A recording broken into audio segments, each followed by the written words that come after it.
Essa maquiagem, ela também simboliza o olho de Horus, né? Tem muita coisa ligada ao misticismo, ao ocultismo, que essa tendência do mistério e do oculto entra muito na subcultura gótica, e o Ankh também tem essa questão do mistério que também entra na subcultura gótica, né? Então eles fizeram foi feita essa ressignificação exatamente pela questão do, do mistério, do obscuro, né? Que tem muito na subcultura gótica, né? Exato, exatamente. E você tem isso Daniel, também naquela personagem do Sandman, a Morte, né? Que ela tem um Ankh. E, se eu não me engano, acho que a maquiagem que ela coloca também é essa maquiagem egípcia, né?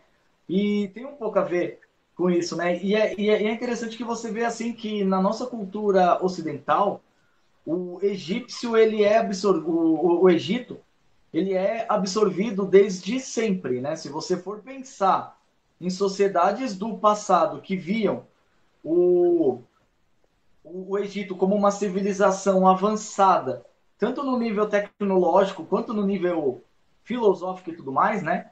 E isso, por exemplo, nós podemos falar numa pessoa que reconhece isso, uma pessoa, por exemplo, como Platão. Quando Platão vai falar sobre o mistério lá da Atlântida, né? O texto lá que ele escreve falando da Atlântida, ele diz que o que ele recebeu de informação sobre a Atlântida veio de um outro filósofo chamado Solon, que viajou para o Egito e os egípcios transmitiram para ele, falando que o Egito ele era uma civilização que veio, né, aí na questão mítica, né, que eram descendentes de Atlantes, né? E que eles trouxeram aqueles ensinamentos daquele mundo que ruiu. Então, tudo que a gente conhece sobre Atlântida é aquilo que o Platão falou, né? Aquela questão de você ter lá umas tempestades marinhas que destruíram toda a ilha, aquela questão da ilha ser redonda, dela ter 10 ilhas, tudo, do povo ter se corrompido, e que os deuses deram como castigo a destruição daquele lugar, só que algumas pessoas conseguiram sair de lá. Então ele coloca que o Egito ele é uma civilização que foi toda construída nessa ideia dos Atlantes, né? E é interessante que os egípcios falam pro Solon que o Egito é uma civilização nova, perto daquela civilização que não existe mais, que tinha muito mais conhecimento. Então você vê nessa questão toda, né?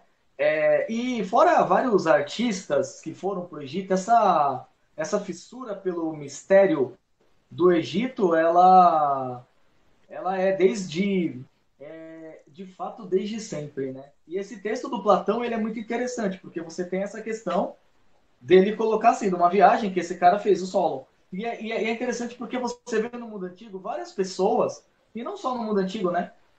Em toda a história da humanidade, principalmente de pessoas ligadas ao misticismo e tudo mais, eles irem para o Egito para estudar os mistérios do Antigo Egito, para estudar as pirâmides e tudo, né?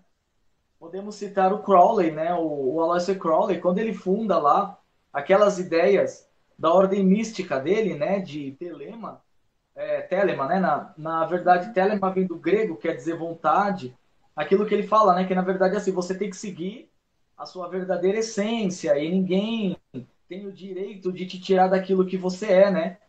Essas ideias vieram do Antigo Egito, né? Que ele fala que isso veio para ele depois que ele fez uma viagem com a mulher dele, uma viagem de núpcias, né? Eles tinham se casado, foram para lá e eles resolveram fazer uma sessão lá, ritualística lá, para tentar chamar um dos deuses e falaram que um enviado do deus Horus, chamado Aivas, ele encarnou na mulher do Crowley e por meio dela, ele disse tudo o que seria essa ideia da nova ordem, né? Que na verdade o mundo agora ele ia ser regido pelos homens, não pelos deuses, e que ele era o mensageiro do deus Horus. Então, quando você estuda as ideias lá do Crowley, você vai ver que a fonte é tudo o Antigo Egito, né? Até a forma dele se vestir, né?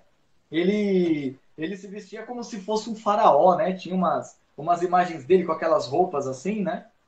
E aí é isso, né? Essa questão do misticismo tem tudo a ver com isso. Você pega, por exemplo, a maçonaria, eles falam que a origem da maçonaria é o Egito, a Ordem Rosa Cruz também. Quase todas essas ordens místicas, eles vão falar que veio daqueles estudos que eles chamam do hermetismo, né? Da Tábua de Esmeralda, do Hermes Trismegistus, né? Que ele era rei, sacerdote e mais uma outra coisa, né? Ele era o chamado três vezes grandes, né? Ele tinha os três principais poderes e eles o associam ao deus Thoth, que é o deus da sabedoria, né?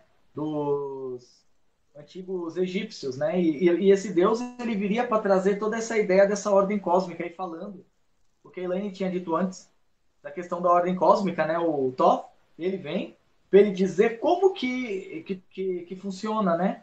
Essa questão. E aí esse povo todo, né? Todos os místicos vão resgatar isso, né? Eu não sei assim o que tem no Egito antigo que até hoje fascina todo mundo.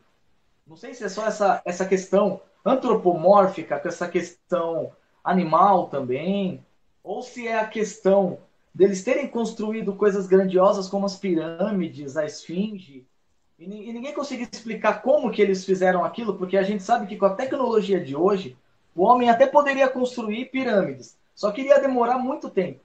Com a nossa tecnologia a gente consegue, mas o que deixa muita gente assim encucada é como que eles, há milhões de anos, né? Há milhares de anos, assim, eles